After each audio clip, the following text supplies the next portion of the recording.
This video shows you how to slice a pizza. Pretty easy. You can do this at home.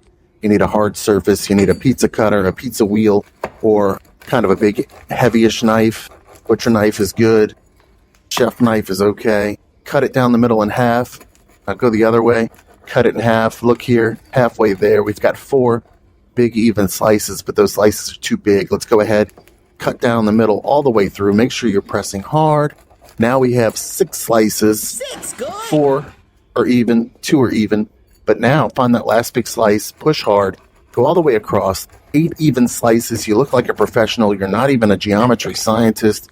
Neither am I, but that's a nice presentation. Time to deliver a pizza ball!